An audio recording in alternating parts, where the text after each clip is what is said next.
नमस्कार मित्रांनो, आपण जो स्पर्धा परीक्षांचा अभ्यास करत आहोत, मग ते MPSC असू देत किंवा कोणतीही सरळ सेवा असू देत, आपल्याला हे जे काही समाजसुधारक आहेत त्यांच्यावर बरेच प्रश्न येतात आणि हे जे समाजसुधारक आहेत त्यांचा आपण अभ्यास केला पाहिजे असे मला वाटते. त्यामुळे आपण दररोज 1 किंवा 2 समाजसुधारकांचा अभ्यास करूयात. आज आपण जगन्नाथ शंकरशेठ मुरकुटे यांचा अभ्यास करूयात. जगन्नाथ शंकरशेठ इसवी सन 1803 ते 1865. जगन्नाथ शंकरशेठ नावाशी मुंबईच्या प्रगतीचा इतिहास निगडीत आहेत.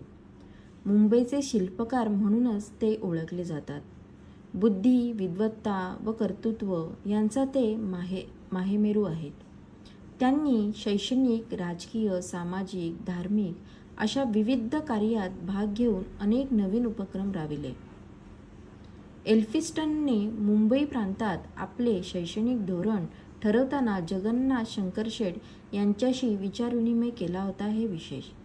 दादाभाई नौरोजी हे जगन्नाथ शंकरशेठ यांच्याबद्दल म्हणतात, ज्यांनी शिक्षणाचे बीज रुजत घातले, त्याची निगा राखली आणि आज दृष्टीस पडणारी त्यांची निरामय अभिवृद्धी होईपर्यंत त्याचा परिपोष केला, त्या आघाडीच्या पहिल्या कार्यकर्त्यात जगन्नाथ शंकरशेठ हे पहिले होते.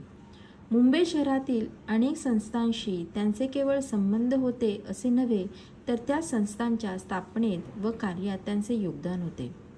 सतीचा प्रश्न, धर्मांतरितांचे शुद्धीकरण, स्त्री शिक्षण इत्यादी सामाजिक प्रश्नांच्या संदर्भात त्यांची मते पुरोगामी होती व या प्रश्नांचा त्यांनी जोमदारपणे पुरस्कार केला. आचार्य अत्रे म्हणतात, मुंबईचा अनभिषिक्त सम्राट ही पदवी यथार्थ आहे. त्यांची बुद्धी अत्यंत कुशाग्र होती. संस्कृत व इंग्रजी भाषेत ते उत्तम लिखाण करत व बोलतही असत. प्राध्यापक गंगाधर गाडगीळ यांच्या मते नाना शंकरशेठ आधुनिक भारताचे शिल्पकार होते. आधुनिक महाराष्ट्राच्या सार्वजनिक जीवनाची गंगोत्री म्हणून ओळखले गेले. लोकाग्रणीतील पहिले अशी त्यांची ख्याती होती.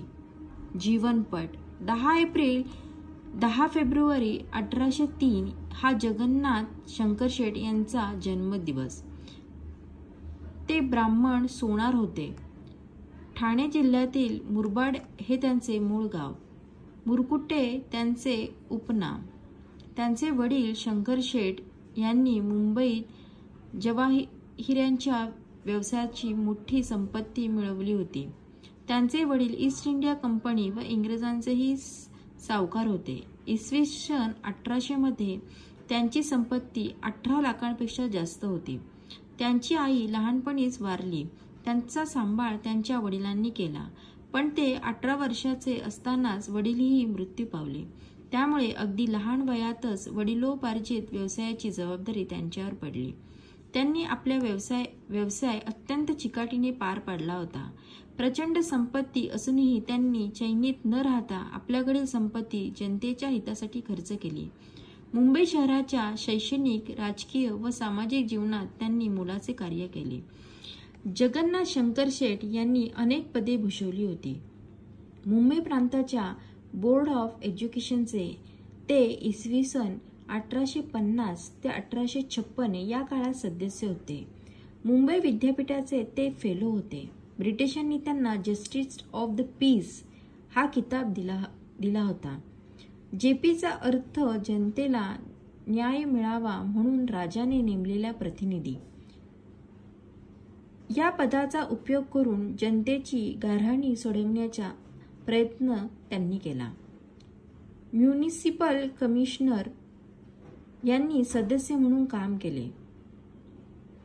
GIP रेल्वेच्या संचालक मंडळावर ते सदस्य होते. नाना शंकरशेठ यांचे शैक्षणिक कार्य. बॉम्बे नेटिव्ह एज्युकेशन सोसायटीची स्थापना. इसवी सन 1819 पासून 1827 पर्यंत एल्फिन्स्टनने मुंबई प्रांतात गव्हर्नर होते. लोकांच्या जीवनात कमीत कमी हस्तक्षेप करण्याचे त्यांचे धोरण होते. ते विद्या व कलेचे भोक्ता होते. तेथील समाजाला फक्त उत्कृष्ट प्रशासन देऊन चालणार नाही, तर उत्तम प्रतीचे शिक्षण देऊन त्यांच्या व्यक्तित्वाची घडण केली पाहिजे, या निर्णयास ते आले होते. पेशवाईचा नाश झाल्यामुळे ब्रिटिशांवर रुष्ट झालेल्या ब्राह्मणांना खुश करण्यासाठी त्यांनी इसवी सन 1821 मध्ये पुण्यात एक संस्कृत कॉलेज काढले होते. नवे पाश्चात्य ज्ञान देत असताना जुन्या धार्मिक परंपरांचे धागे तुटू नयेत ही त्यांची इच्छा होती. एल्फिन्स्टनने मुंबई प्रांतासाठी एक शैक्षणिक योजना तयार केली होती. तेव्हा नाना शंकरशेठ यांचे सहकार्य त्यांनी घेण्याचे ठरविले होते. विद्यादानाशिवाय आमच्या लोकांचा विकासच होणार नाही, अशी स्पष्ट भूमिका नाना शंकरशेठ यांनी एल्फिन्स्टन पुढे मांडली होती. ते फक्त विचार मांडून शांत झाले असे नव्हे, तर इसवी सन 1822 मध्ये बॉम्बे नेटिव्ह एज्युकेशन सोसायटी ही संस्था त्यांनी स्थापन केली. शिक्षणाचा प्रसार व्हावा यासाठी एक भारतीय माणसाने मुंबई शहरात स्थापन केलेली ही पहिलीच संस्था होय. या संस्थेच्या वतीने मुंबई व मुंबई बाहेर अनेक शाळा सुरू झाल्या. त्यांना या कामी बाळशास्त्री जांभेकर, सदाशिवराव छत्रे यांचे सहकार्य लाभले होते. त्यांनी अनेक शिक्षण संस्थांना देणग्या दिल्या होत्या. एल्फिन्स्टन हायस्कूल व एल्फिन्स्टन कॉलेजची स्थापना. मुंबई प्रांताचे पहिले गव्हर्नर एल्फिन्स्टन यांनी शिक्षण क्षेत्रात केलेल्या कार्याचे त्यांच्या निवृत्तीनंतर स्मारक व्हावे अशी नाना शंकरशेठ यांची इच्छा होती. त्यासाठी त्यांनी एक निधी 3 लाख रुपये जमविला होता. त्या निधीचे ते स्वतः विश्वस्त होते. याच निधीतून त्यांनी एल्फिन्स्टन हायस्कूल 1824 तसे मुंबई शहरातच एल्फिन्स्टन महाविद्यालय इसवी सन 1835 पण काढले. मुंबई विद्यापीठाचे स्थापनेत त्यांचा पुढाकार होता. ग्रँट मेडिकल कॉलेजची स्थापना. सर रॉबर्ट ग्रँट गव्हर्नर यांच्या मृत्यूनंतर सभा भरली तेव्हा त्यांच्या स्मृतीप्रित्यर्थ ग्रँट मेडिकल कॉलेज काढण्याची कल्पना त्यांनी मांडली. इसवी सन 1845 मध्ये पूर्ण केली. प्रारंभी विद्यार्थी मिळत नसत तेव्हा अनेक सवलती देऊन हे कॉलेज त्यांनी जोपासले. इसवी सन 1861 मध्ये त्यांनी ग्रँट मेडिकल कॉलेजातील वैद्यकीय शिक्षण मराठी माध्यमातून शिकवायची व्यवस्था केली. जे हॉस्पिटलच्या उभारणीतही त्यांनी लक्ष घातले होते. इसवी सन 1855 मध्ये त्यांनी मुंबईतील पहिली विधी महाविद्यालय स्थापन केले. तसेच मुंबईत डेव्हिड ससून ग्रंथालयाची स्थापना केली. जे स्कूल ऑफ आर्टची स्थापना. कलाविषयक शिक्षण परकीयांप्रमाणे भारतीयांना मिळावे यासाठी त्यांनी संस्था स्थापन करण्यात त्यांचा पुढाकार होता. दादा Jagannath Shankarshet first grade Anglo high school इसवी सन 1857 मध्ये स्थापन केले गेले. टाउन इम्प्रूव्हमेंट कमिटी यांनी स्थापन केले. Students literary and scientific society इसवी सन 1845 मध्ये मुंबई दादाभाई नौरोजी, डॉक्टर भाऊदाजी व विश्वनाथ मंडलिक या तिघांनी स्थापन केलेल्या संस्थेला नाना शंकरशेठ यांनी सहकार्य केले. या सोसायटीच्या मराठी शाखेचे नाव उपयुक्त ज्ञान प्रसारक सभा हे होते. शिक्षणाचे कार्य. मुंबई शिकल्या तर त्यांचे पती मृत्युमुखी पडतात असा समज ज्या काळात होता, त्या काळात मुंबईत त्यांनी स्वतःच्या वाड्यातच मुलींसाठी हायस्कूल 1848 साली काढले होते. विशेष म्हणजे स्वतःच्या मुली त्या शाळेत शिक्षणासाठी पाठविल्या होत्या.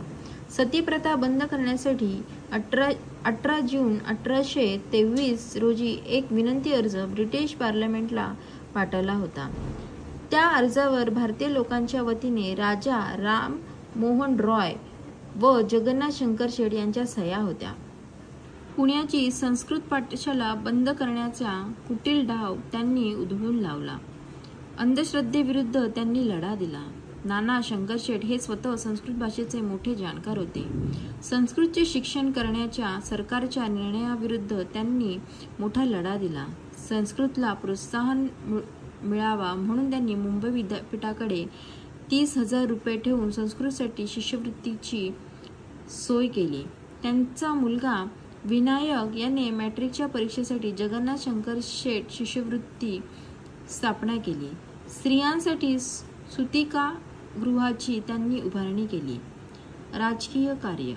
इसवी सन 1818 मध्ये पेशवाईचा अस्त होऊन ब्रिटिश राजवट सुरू झाली. मुंबई इलाख्याचे प्रारंभी सर्वच गव्हर्नर उदारमतवादी होते. ते लोकहिताला प्राधान्य देत असत. नाना शंकरशेठ सारखी पहिली पिढीतील सार्वजनिक कार्य करणारी मंडळी जनहितासाठी विविध संस्था संघटना काढत असत. काही संघटना राजकीय असत. अशीच एक राजकीय संस्था म्हणजे बॉम्बे असोसिएशन होय. ही संस्था 26 ऑगस्ट 1852 रोजी मुंबई शहरात सर्व धर्मांचे, जातींचे व भाषांच्या प्रतिष्ठित देशी नागरिकांच्या उपस्थितीत स्थापन झाली. त्या सभेच्या बैठकीचे अध्यक्ष नाना शंकरशेठ होते. मुंबई इलाख्याच्या सरकारच्या अंमलाखाली जे एतदेशीय राहतात त्यांच्या गरजांचे चौकशी करून या देशाची सुधारणा करण्यास व येथील लोकांची कल्याणवृद्धी करण्यास कोणते उपाय आवश्यक आहेत हे सरकारला नेहमी कळवणे हा या सभेचा मुख्य उद्देश होता. बॉम्बे असोसिएशनचे काही वर्ष उपाध्यक्ष तसेच काही वर्ष अध्यक्षपद नाना शंकरशेठ यांनी भूषवले होते. ही संस्था राजकीय चळवळीचे केंद्र बनली. स्वतः नाना शंकरशेठ यांनीच म्हटले होते, या देशातील जनतेचे कल्याण करावे अशी इंग्रज सरकार इच्छा आहे हे खरे, पण आमची अशी काही दुःखे आहेत ती सरकारच्या नजरेस येत नाही, म्हणून ती सरकारच्या नजरेस आणून द्यावी व रयतेच्या सुखाकरिता सरकारला सर्व गोष्टी सहाय्य करावे म्हणून ही संस्था काढली आहे. बॉम्बे असोसिएशनने हिंदी लोकांना कायदे मंडळात प्रतिनिधित्व मिळावे म्हणून बरेच प्रयत्न केले. परिणाम 1861 मध्ये भारतीयांना कायदे मंडळात प्रवेश देण्याचे मान्य केले. मुंबई इलाख्याच्या कायदे मंडळातील पहिले महाराष्ट्रीयन सदस्य होण्याचा मान नाना शंकरशेठ यांनाच मिळाला. नाना शंकरशेठ हे खऱ्या अर्थाने जनतेचे सेवक होते. सर्वांगीण सुधारणांचे ते प्रवर्तक होते. आचार्य जावडेकर यांच्या मते लोकांच्या वतीने सरकारशी बोलणारे व मध्यस्थी करणारे मुंबईतील पहिले पुढारी म्हणजे नाना शंकरशेठ होते. नाना शंकरशेठ यांची इतर कार्ये. मुंबई शहरातील वाढत्या लोकसंख्येला पाणी मिळावे म्हणून विहिरी तलावांची योजना त्यांनी आखली.